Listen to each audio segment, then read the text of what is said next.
Bonjour à tous, bienvenue sur la chaîne de l'ingénieur Rhodium. Aujourd'hui, je vais vous parler d'un élément très particulier, le canister. Dans ma vie d'ingénieur motoriste, notamment chez Renault, j'étais considéré comme un spécialiste de ce filtre si particulier. Aujourd'hui, je prends donc du temps pour essayer de vous montrer que cet élément insignifiant pour la plupart des utilisateurs demande une longue période de mise au point. Dans cette vidéo, qu'on va découper en plusieurs chapitres, nous allons commencer par voir à quoi sert ce fameux filtre et pourquoi on en a besoin. Ensuite, on verra comment il est implanté sur véhicule. Et d'ailleurs, à ce sujet, vous verrez que le downsizing nous a pas mal embêté. Et enfin, on parlera de la mise au point moteur qui concerne le canister.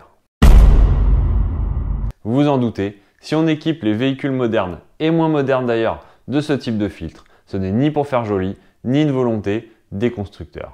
Le canister, qui est en fait un filtre constitué de charbon actif, permet de récupérer les vapeurs de carburant émises par le réservoir de carburant lui-même, notamment l'été. Les vapeurs sont ensuite stockées dans le charbon et quand le moteur tourne, on s'autorise par moment à renvoyer les vapeurs dans les conduits d'admission afin de brûler tout ça dans la chambre de combustion. Ça, c'est pour le principe de base. Vous verrez dans la suite de la vidéo que c'est en réalité beaucoup plus complexe à mettre en œuvre. Ensuite, parlons un peu des normes. On utilise les fameux canisters pour répondre à des normes environnementales. Les véhicules, qu'ils soient 4, 3 ou 2 roues, passent des essais en chambre SHED, cette fois-ci moteur éteint, afin de mesurer leurs émissions d'hydrocarbures globales. Explication. Un véhicule est constitué de tout un tas de composants, plastique, colle, mastic, pneus, etc. ainsi que d'un réservoir de carburant. L'essai en chambre SHED permet de mesurer les émissions d'hydrocarbures de tous les composants du véhicule en même temps et étant donné que cet essai se déroule dans des conditions chaudes, si le canister n'était pas présent, les vapeurs en provenance du réservoir feraient exploser le score d'émissions car l'essence est très volatile. Néanmoins, il ne faut pas croire que les émissions proviennent uniquement du réservoir. Les constructeurs automobiles ont parfois quelques surprises sur ce type de test car les colles utilisées ainsi que les mastiques émettent énormément d'hydrocarbures. D'ailleurs, vous connaissez tous l'odeur d'un véhicule neuf et au risque de vous décevoir, c'est les émanations de tous les composants plastiques et mastiques et colles qu'on sent et donc c'est clairement pas terrible pour la santé. Bon, maintenant que vous savez pourquoi on utilise un canister sur véhicule, voyons l'implantation de ce type de filtre. La plupart des véhicules anciens et même relativement modernes possèdent ce type d'architecture. Vous aurez à l'écran un schéma du système. On retrouve donc en petit 1 l'arrivée des vapeurs en provenance du réservoir de carburant, en petit 2 l'ensemble du charbon actif présent dans le filtre, en 3 la prise d'air du fameux canister, en 4 une électrovanne contrôlée par le contrôle moteur, autrement dit par le calculateur, et enfin en 5 on retrouve le boîtier papillon côté admission. Vous pouvez voir que le carburant est renvoyé dans les conduits d'admission juste après le papillon. Pour cela, on se sert de la dépression créée par le moteur lui-même. En effet, quand le ou les pistons descendent dans la chambre, cela crée une dépression dans les conduits d'admission. Il suffit donc d'ouvrir l'électrovanne au moment voulu et c'est ainsi qu'on purge le canister. Bon, maintenant, allons un peu plus loin et prenons le cas d'un moteur atmosphérique, donc sans turbo. Sur ce type de moteur, la courbe de pression dans les conduits d'admission, elle ressemble globalement donc à ça. Donc, je vais essayer de vous représenter ça. Donc on va dire que ici on aura du coup donc la pression. Et ici on va mettre pourcentage pédale quoi, où on va dire 0%. Donc ici en gros on serait sur du ralenti. Et ici du coup on serait à 100%, donc pédale en butée. Globalement, ici, on doit être sur du 300 millibars. Et là, on va dire, comme on est en atmo, allez, on va dire 1010. Donc, en gros, 1 bar, quoi. Et en fait, le truc, c'est que la courbe, elle ressemble à peu près à ça. Donc, en fait, au ralenti, on est à peu près à 300 millibars dans le collecteur d'admission. Et à 100% pédale, on va dire qu'on en retrouve 1 bar. Là-dessus, c'est pas forcément trivial pour les néophytes. Mais si on reprend donc notre électrovanne, donc au niveau du canister, je vais la représenter comme ça. En fait, quand on est au ralenti, Donc on va mettre d'un côté, on aura du coup 300 millibars. Et l'autre côté, on aura donc au niveau du canister, on a une mise à l'air. Et donc lui, il est à la pression atmosphérique et la pression ambiante. Donc en fait, lui, on va dire qu'il est à 1015 pour simplifier. Et donc en fait, ici, quand on ouvre l'électrovanne, par exemple, à 50%, bah, en fait, on va avoir un fort delta de pression. Donc en fait, on va purger assez facilement le canister. Par contre, du coup, si on fait la même chose maintenant, donc notre électrovanne ici toujours ouverte, admettons à 50%, mais qu'on est sur ce point-là, donc en pleine charge, on va se retrouver avec un 1010 et puis un 1015. Donc là, en fait, vous observez bien que on n'a plus de delta de pression. Et donc, ça tend vers 0. Hein. Plus on va aller en pleine charge, plus on va tendre vers 0. Donc voilà, en fait, quand on sera en pleine charge, on va avoir des problèmes pour purger le canister.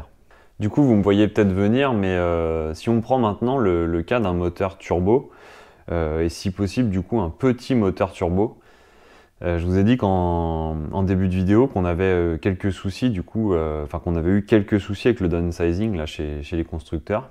Et donc en voici du coup une partie de l'explication. Donc en fait, si on reprend notre implantation basique, là, du coup, je vous remettrai le schéma à l'écran.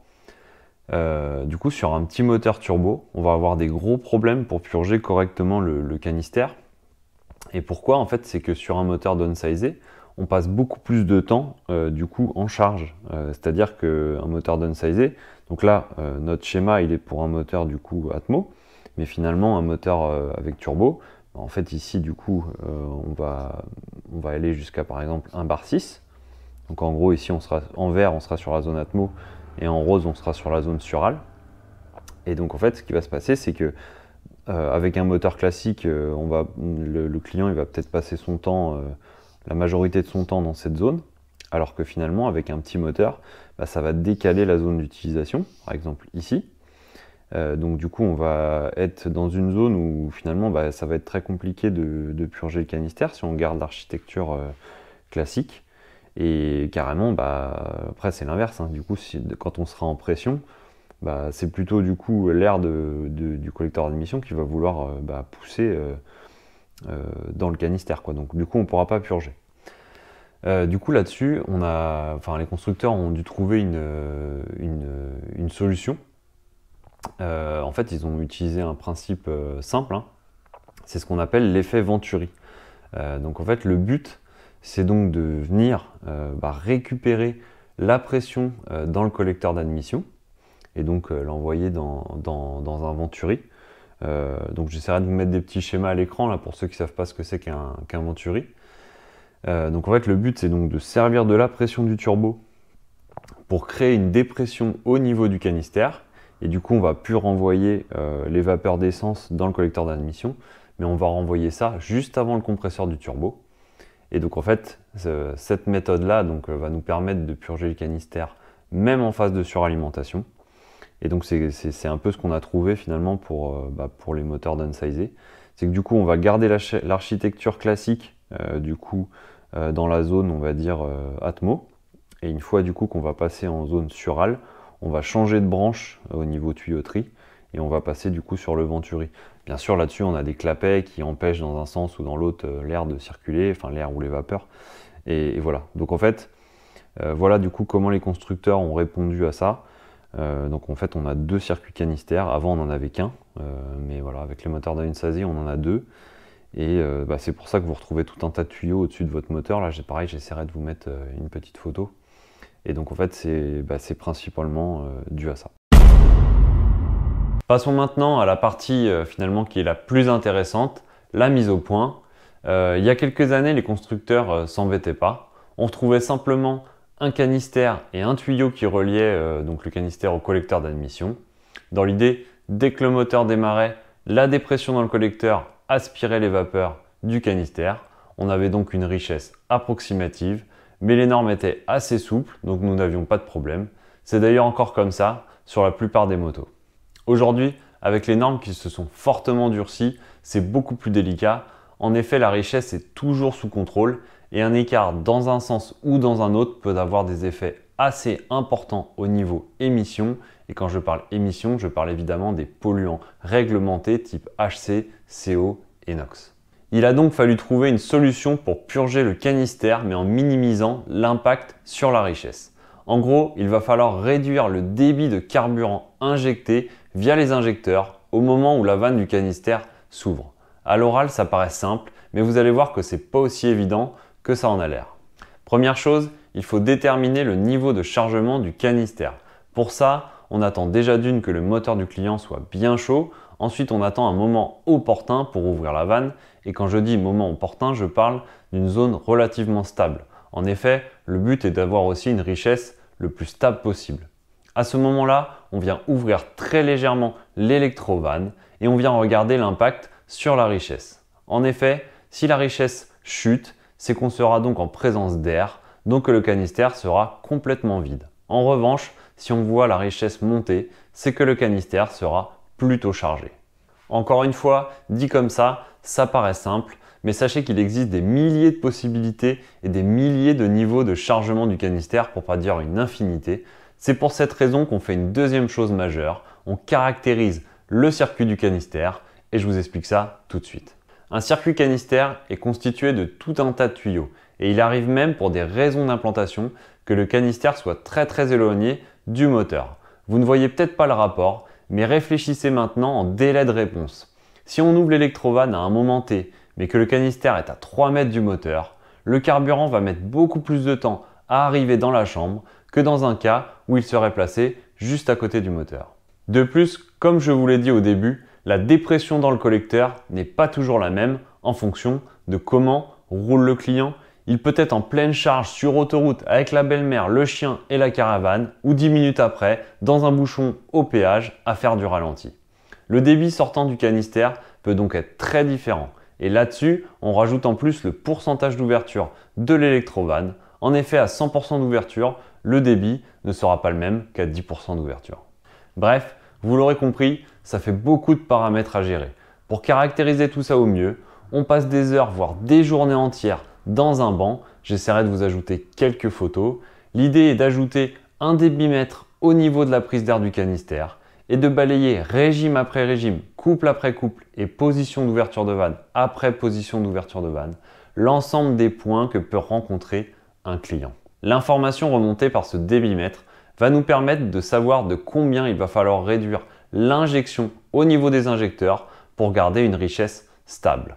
Bien sûr, là-dessus, il va falloir connaître l'état de chargement du canister, mais aussi la durée qu'il va falloir au gaz pour arriver du canister à la chambre. Bien évidemment, on fait la map en escalier, la mise au point, car il est impossible de balayer l'ensemble des points que va voir le client.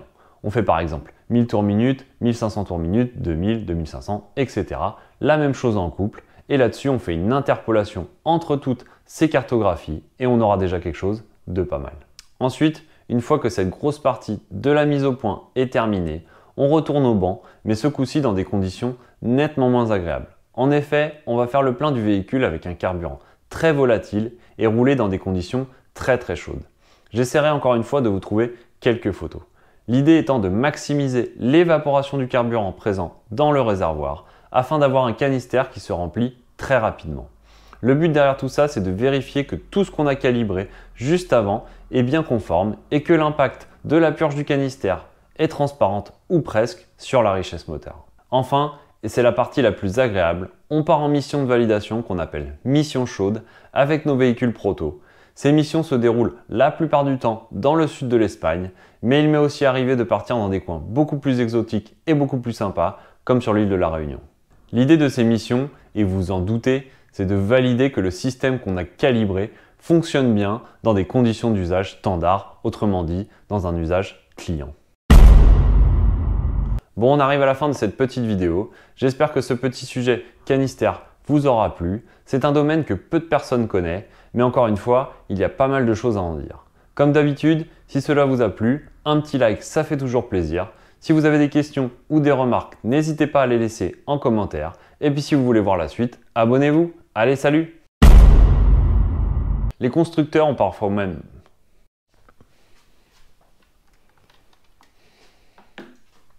Quel débit!